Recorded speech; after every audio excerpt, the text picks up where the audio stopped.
Alors, mes bien-aimés dans le Seigneur, nous sommes dans la joie de nous retrouver au pied du Grand Roi pour une nouvelle semaine de méditation biblique. Nous sommes le lundi 22 janvier 2024 et nous vous saluons au nom de notre Seigneur et Sauveur Jésus-Christ. Pour notre méditation de ce jour, nous allons lire dans la première lettre de Paul aux Corinthiens. 1 Corinthiens chapitre 3, versets 6 et 7 dans la version Louis II, il est écrit: j'ai planté, Apollos a arrosé, mais Dieu a fait croître. En sorte que ce n'est pas celui qui plante qui est quelque chose, ni celui qui arrose, mais Dieu qui fait croître.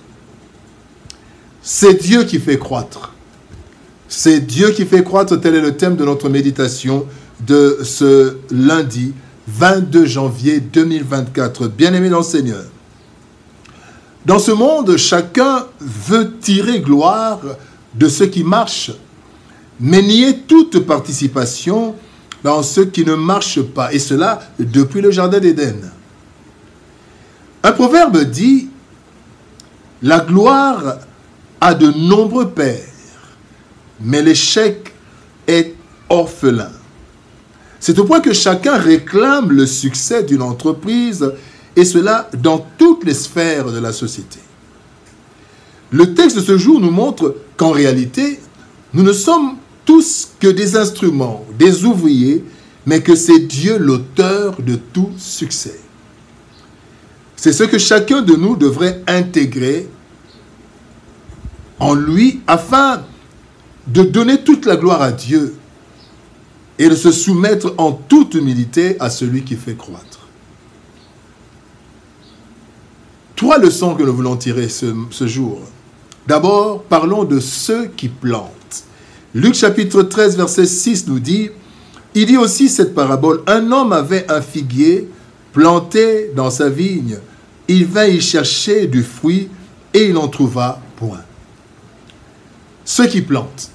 Dans la vie, bien-aimés, il y a des personnes qui sont à la base ou au début de certaines initiatives ou de certaines entreprises.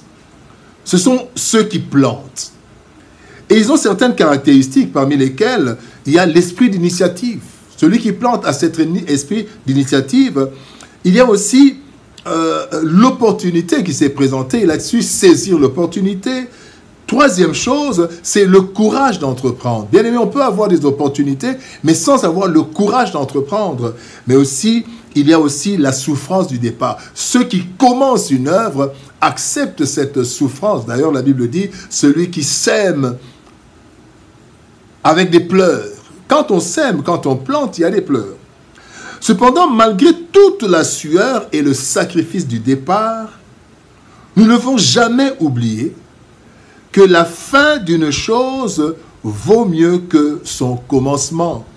Selon Ecclésiaste chapitre 7, verset 8, qui dit « Mieux vaut la fin d'une chose que son commencement ». Celui qui commence n'a donc pas à se glorifier, mais juste à se réjouir de la grâce qu'il a eu de commencer. C'est une grâce. Il a eu l'opportunité, il a eu le courage, il a travaillé, mais il ne doit pas se glorifier parce qu'en fait, il commence. Rien ne dit qu'il va terminer. Or, la Bible dit, la fin d'une chose vaut mieux que son commencement. Quand nous commençons les études, d'ailleurs nous voyons, il n'y a pas de fête quand nous commençons les études, mais il y a une fête quand nous terminons les études. Nous nous réjouissons pas d'avoir commencé les études, mais d'avoir terminé, parce que commencer est une chose, terminer une autre. Donc, quand nous commençons, nous sommes ceux qui ont planté, ne nous glorifions pas. Réjouissons-nous d'avoir eu la grâce de commencer. Deuxième leçon, parlons maintenant de ceux qui arrosent. 1 Corinthiens chapitre 3, verset 6 dit « J'ai planté, Apollos a arrosé. » Apollos a arrosé, mais c'est Dieu, mais Dieu a fait croître. Commencer est une bonne chose. Encore faut-il faire perdurer une œuvre.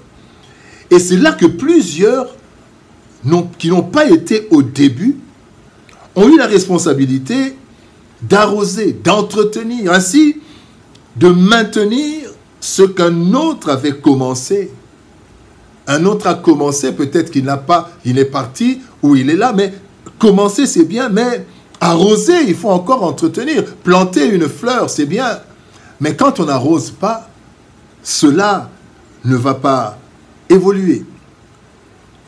Et donc, celui qui arrose, c'est celui qui maintient ce qu'un autre a commencé, et dans tous les domaines de la vie. Alors, ceux qui arrosent ont d'abord le désir d'entretenir ce qu'un autre a commencé, ou bien même ceux qui a commencé. Ils ont pu commencer, mais en fait, ils arrosent ce qu'un autre a commencé. Ceux qui arrosent ont au moins la bonté de continuer ce qu'ils n'ont pas commencé. Ceux qui arrosent ont le courage de soutenir une œuvre dont ils ne sont pas l'auteur, dont ils n'ont pas la paternité, mais ils arrosent. Ceux qui arrosent ont aussi la responsabilité de maintenir ce qui a été planté. C'est une responsabilité. Planter est une responsabilité, mais arroser aussi est une responsabilité. Cette tâche, bien-aimée, est importante car sans entretien, rien ne peut se maintenir et se développer. Ceux qui arrosent pourraient se targuer de maintenir et de faire croître. Cependant, ils devraient se tenir dans l'humilité, car ils n'ont pas commencé et ils n'ont pas encore terminé, puisqu'ils ne contrôlent pas la partie invisible de l'œuvre. Ils arrosent, ils font quelque chose, mais il y a une partie invisible. La troisième leçon, seul Dieu fait croître. Dans Jean chapitre 15, verset 5, la Bible dit « Je suis le cep, vous êtes les sarments. Celui qui demeure en moi et en qui je demeure porte beaucoup de fruits, car sans moi, vous ne pouvez rien faire. » De même que personne n'est maître de son souffle, d'après Ecclésiaste chapitre 8, verset 8, nul ne maîtrise le monde invisible, si ce n'est Dieu. En effet, le succès ne dépend pas de ce que nous voyons, mais il est tributaire de plusieurs paramètres qui nous échappent. C'est ainsi que le sage déclare dans Ecclésiaste chapitre 9, verset 11, « La course n'est point aux agiles, ni la guerre aux vaillants, ni le pain aux sages, ni la richesse aux intelligents, ni la faveur aux savants, car tout dépend pour eux des temps et des circonstances. » En fait, c'est Dieu qui est le maître des temps et des circonstances, selon Daniel, chapitre 2, verset 21. Christ dit à ses disciples, « Vous de même, quand vous avez fait tout ce qui vous a été ordonné, dites, nous sommes des serviteurs inutiles, nous avons fait ce que nous devions faire. » Luc 17, 10. De ce fait, nous devons demeurer humbles, soit que nous plantons, soit que nous arrosons, car c'est Dieu seul qui fait croître. Il est écrit dans le psaume 127, verset 1, « Si l'Éternel ne bâtit la maison, ceux qui la bâtissent travaillent en vain. Si l'Éternel ne garde la ville, celui qui la garde veille en vain. » Tous nos efforts, bien-aimés, sont donc vains si le Seigneur n'agit pas.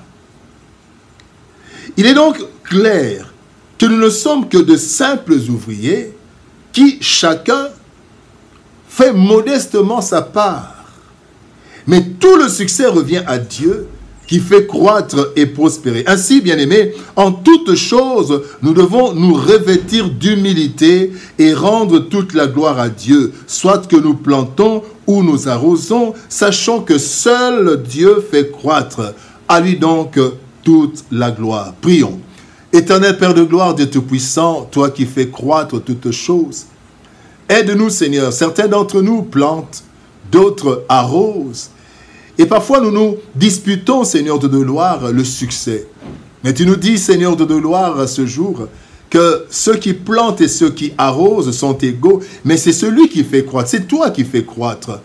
Seigneur de gloire, la fin d'une chose vaut mieux que son commencement. Celui qui plante, Seigneur de gloire, n'a pas la maîtrise de la croissance et de la fin. Même celui qui arrose n'a pas la maîtrise du début ni de la fin. Seigneur, aide-nous à marcher dans l'humilité.